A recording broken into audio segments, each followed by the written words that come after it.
راستے میں تھے تو اس نے کہا آپ نے کو دیکھا ساری رات عبادت میں ہے اور عبادت مشغلہ ہے, قرآن پاک کی تلاوت مشغلہ ہے, صالحیت اور نیکی کے اعلیٰ ترین درجے پر فائد ہیں. انہوں نے کہا کہ آپ نکل جائیے, میں کہہ دوں گا بھاگ گئے. آپ نے فرمایا نہیں, میری وجہ سے وہ تجھے تکلیف دے گا, میں اپنی وجہ سے کسی کو تکلیف میں نہیں ڈالنا چاہتا ہوں. اور یہاں تک کہ آپ حجاج بن یوسف ثقفی کے دربار میں جب پہنچے, حجاج بن یوسف ثقفی نے سوالات کیے خلفائے راشدین کے متعلق. آپ نے اسی انداز میں جوابات دیے جو کہ انداز تھا, ٹھیک ہے نا, کیونکہ یہ یزیدی اس میں لشکر کے اندر آیا تھا اور اس کا تعلق تھا, تو اس لیے بہرحال اور اس نے سوالات کیے, آپ نے جوابات دیے اہل سنت کے مطابق. اس کے بعد پھر اس نے باقی خلفاء کے متعلق پوچھا اور عبد الملک بن مروان کے متعلق بھی پوچھا. آپ نے فرمایا وہ اپنے عمل کو خود بہتر جانتا تھا, نیکی کی ہے جنت میں جائے گا, برائی کی ہے جہنم میں جائے گا. اس نے کہا اچھا آپ بتائیں میرے بارے میں کیا کہتے ہیں. آپ نے فرمایا تو خود اپنے بارے میں بہتر جانتا ہے, مجھ سے کیا پوچھتا ہے. اس نے کہا نہیں میں آپ کی زبان سے سننا چاہتا ہوں. آپ نے فرمایا نہیں تجھے پتا ہے کہ تو کیسا ہے, تجھے پتا نہیں. اس نے کہا نہیں میں آپ کی زبان سے سننا چاہتا ہوں. آپ نے فرمایا میری زبان سے سننا چاہتا ہے تو سن لے, انت قاسط انت عادل. آپ نے جب یہ بات فرمائی تو درباری خوش ہو گئے. قاسط کا ہے ماشاءاللہ قسط ہے, عادل کا ہے, عادل بتلا رہا ہے, قاسط قسط ہے. لیکن وہ تو سمجھتا تھا. اس نے کہا نہیں یہ تو مجھے بہت برا بھلا کہہ گئے. وہ اس طرح کہ رب العالمین نے فرمایا وَأَمَّا الْقَاسِطُونَ فَكَانُوا لِجَهَنَّمَ حَطَبًا, ظالم جو ہیں وہ جہنم کا ایندھن بنیں گے.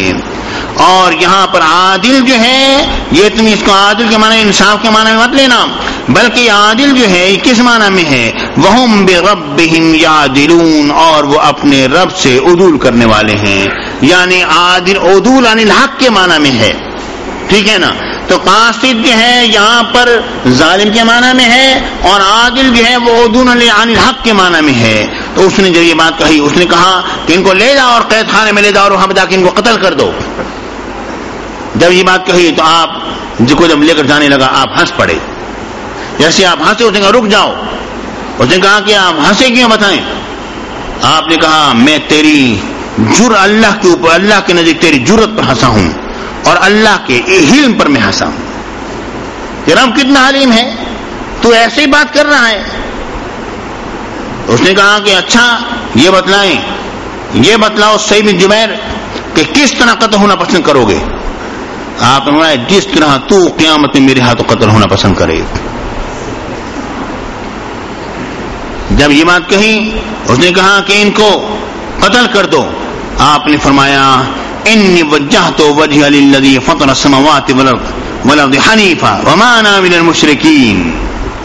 آپ نے یہ آیت کریمہ تلاوت کی. جب تلاوت کی اس نے کہا ان کے چہرے کو پھیر دو, قبلے کی طرف ہٹا دو ان کے چہرے کو. اس پر پھر آپ نے فوراً یہ آیت کریمہ تلاوت فرمائی فَإِنَّمَا تُوَلُّوا فَثَمَّ وَجْهُ اللَّهِ, ادھر بھی رک کرو اللہ اللہ ہے. جیسے یہ واقعی اس نے کہا کہ ان کو منہ کے بل گرا کے قتل کرو. آپ جب منہ کے بل گرائے جانے لگا آپ نے فرمایا منها خلقناکم وفیها نعیدکم ومنها نخرجکم تارة اخرى. پھر آپ کو جب شہید اب کیا کہ آپ کا خون بہت زیادہ بہا. اس نے اطباء سے کہا اتنا زیادہ خون. انہوں نے کہا ہاں, اب جس کو خوف ہوتا ہے اس کا خون خشک ہو جاتا ہے, جو خوشی سے اللہ کی راہ میں جان دیتا ہے اس کا خون بہت زیادہ بہتا ہے. اور سعید بن جبیر نے یہ بات فرمائی تھی, فرمایا تھا کہ اے حجاج بن یوسف ثقفی, ہم 3 ساتھی تھے, ہم تینوں نے دعا کی تھی, شہادت کی دعا کی تھی اللہ رب العالمین سے, یا اللہ تو ہمیں شہادت کا مقام عطا فرما. اور اس وقت پر ہمیں دعا میں لذت اور مزہ آ گیا تھا, اور یہ لطف اور کیف جو ہے یہ دعا کی قبولیت کی نشانی ہوتی ہے. میرے 2 ساتھی شہید ہو چکے ہیں اور میں اب شہادت کا انتظار کر رہا ہوں. اور پھر آپ نے جب شہید کیے جانے لگے آپ نے فرمایا یا اللہ میرے بعد یہ حجاج بن یوسف ثقفی ظالم میرے بعد کسی اور کے اوپر حاوی نہ ہو سکے, کسی اور کو قتل نہ کر سکے. جب یہ بات ہوئی تو اس نے جب آپ کو جب شہید کر دیا تو اس کے بعد جب وہ لیٹتا تھا تو کہتا تھا ہڑبڑا کے اٹھ بیٹھتا تھا, چیخے مارتا تھا اور کہتا تھا ہائے میں نے سعید بن جبیر کو کیوں قتل کر دیا, ہائے میں نے سعید بن جبیر کو کیوں قتل کر دیا. کیونکہ وہ میرے سرہانے پر خنجر لیے کھڑے ہوتے ہیں اور کہتے ہیں بتا تو نے مجھے کس جرم کی باداشت میں قتل کیا. اور پھر حجاج بن یوسف ثقفی کو پھوڑا نکلا بعد نے کہا کہ وہ 15 دن ہے، بعد نے کہا 6 مہینے میں اس زخم میں مبتلا رہا، تکلیف میں، اور وہ اس میں مبتلا ہو کے مر گیا۔ مرنے کے بعد کسی نے خواب میں اس کو دیکھا، پوچھا اے حجاج بتا تیرا کیا حال ہے؟ اس نے کہا میں نے بے شمار قتل کیے، ہر قتل کے بدلے میں مجھے 1 دفعہ قتل کیا گیا، مگر سعید بن جبیر کے بدلے میں مجھے 70 مرتبہ قتل کیا گیا ہے۔ سعید بن جبیر ہیں، عظیم الشان تابعی ہیں، آپ دیکھیں غور کیجئے۔ تو حدثنا ہمیں حدیث پاک بیان کیا احمد بن اشکاب نے، انہوں نے ہمیں حدیث پاک بیان کیا محمد بن فضیل نے، انہوں نے عمارہ سے بن قعقاع سے روایت کی، انہوں نے ابو زرعہ سے، ابو زرعہ کنیت ہے، ان کا نام حرم ہے، عبداللہ عبد الرحمن 3 نام ان کے آئے ہیں۔ آپ روایت فرمائی ہے حضرت جناب سیدنا ابو ہریرہ رضی اللہ تعالیٰ عنہ سے، حضرت ابو ہریرہ رضی اللہ تعالیٰ عنہ جو ہیں آپ کے نام تقریباً 35 کے قریب آپ کے ناموں میں اقوال ہیں، اور جس میں عبد الشمس بھی ہے اور عبداللہ بن عامر بھی ہے اور عبد غنم بھی ہے، اور یہ تمام نام وغیرہ آئے ہیں۔ تو اور حضرت جناب سیدنا ابو ہریرہ، کیونکہ میرے آقا نے جن کو ابو ہریرہ کہہ دیا تو بس یہ ابو ہریرہ ہی مشہور ہو گئے، اصلی نام بھولا دیے گئے، اور فرمایا اور آپ کو ابو ہریرہ کا نام بڑا پسند تھا، جس طرح کہ حیدر کرار کو ابو تراب کا نام بڑا پسند تھا، کیونکہ یہ مناتے ہوئے کہا جا رہا تھا نا، آقا میرے آقا منا رہے حضرت علی کو، منا رہے ہیں تو ابو تراب ہیں، مٹی والے۔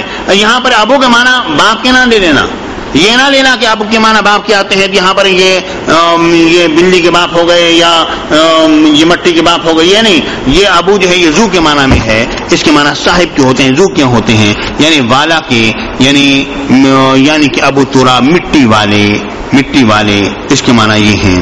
تو دیکھیے غور فرمائیے، جناب سیدنا ابو ہریرہ رضی اللہ تعالیٰ عنہ روایت کی، آپ نے کہا کہ میرے آقا نبی اللہ صاحب الولاء صلی اللہ علیہ وآلہ وصحبہ وجمیع امتی مبارک وسلم نے فرمایا کلمتان حبیبتان الی الرحمن خفیفتان علی اللسان ثقیلتان فی المیزان، 2 کلمے محبوب ہیں الرحمن کی طرف، خفیف ہیں زبان پر، بھاری ہیں ترازو میں، وہ کیا ہیں؟ سبحان اللہ و بحمدہ سبحان اللہ العظیم ہیں۔ غور کیجئے، کلمتان 2 کلمے ہیں، حالانکہ کلمہ ہوتا ہے لفظ وضع الایمان المفرد، کلمہ تو اسے کہا جاتا ہے، یہ کلمہ نحوی نہیں ہے، یہ کلمہ ایک لغوی ہے، کلمہ لغوی، جس طرح کہ پورے سورہ اخلاص کو کہہ دیا جاتا ہے کلمۃ الاخلاص، لا الہ الا اللہ محمد رسول اللہ کو کہہ دیا جاتا ہے کلمۃ طیبہ، تو یہ کلمہ لغوی ہے۔ کلمتان حبیبتان الی الرحمن، حبیبہ یہ فاعلہ کا وزن ہے، اور آپ جانتے ہیں کہ فاعل جب مفعول کے معنی میں آئے، چونکہ یہ محبوب کلمے ہیں، محبت کرنے والے نہیں ہیں بلکہ یہ محبوب ہیں، یا اس کا معنی یہ ہے کہ قائلہما محبوب، کہ ان کا قائل جو ہے وہ محبوب ہے، ٹھیک ہے نا، یہ حبیب جو ہے محبوب کے معنی میں ہے۔ تو یعنی یہ 2 کلمے ہیں جو کہ ان کے کہنے والا محبوب ہو جاتا ہے رحمان کی طرف۔ میں نے بغداد شریف میں حضرت غوث اعظم کے دربار پر جو حضرت قبلہ بابا فقیر محمود صاحب علیہ رحمت الرضوان تھے، ان کو میں نے یہ کہتے سنا، ہر وقت وہ سبحان اللہ و بحمدہ سبحان اللہ العظیم کی تلاوت کیا کرتے تھے، اور یہ فرمایا کرتے تھے اس کی تلاوت جو ہے ہر وقت یہ بڑی محبوب ہے میرے نزدیک۔ اور فرمایا ایک شخص جو کہ یہاں پر رہا اور وہ صرف یا غوث اعظم کی تکرار کرتا رہا، ساری زندگی اس نے اس کا تکرار کیا، اور مرتے وقت اللہ تعالیٰ نے اسے مقام غوثیت پر فائز فرما دیا، مرتے وقت رب العالمین نے اس کو مقام غوثیت پر فائز فرما دیا۔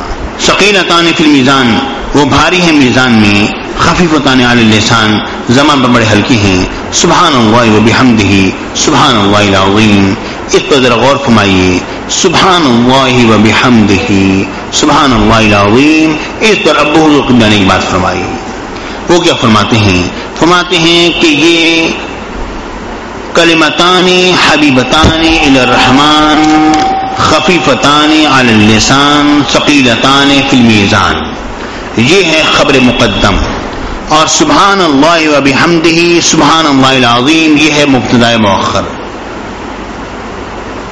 وہ خبر مقدم یہ مبتدا مؤخر، اس میں کئی خرابیاں ہیں بظاہر۔ پہلی بات تو یہ ہے کہ خبر جو ہے مبتدا جو ہے وہ مرفوع ہوتا ہے، اور آپ اس کو پڑھ رہے ہیں سبحان اللہ و بحمدہ، اور اس کی طرف ترکیب پوچھی جائے سبحان اللہ و بحمدہ تو کہتے ہیں سبحتو، میں نے تسبیح کی، سبحان اللہ و بحمدہ اس کا معنی یہ ہے، سبحان اللہ العظیم اس سے پہلے فعل بہادر نکالا جائے گا، اس کے مفعول مطلق ہے، مفعول مطلق ہونے کی بنا پر یہ منصوب ہے۔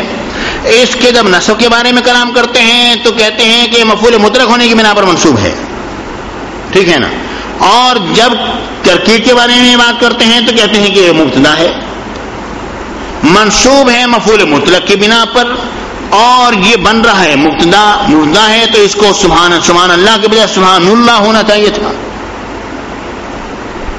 تو اس کے بارے میں آپ کیا کہتے ہیں؟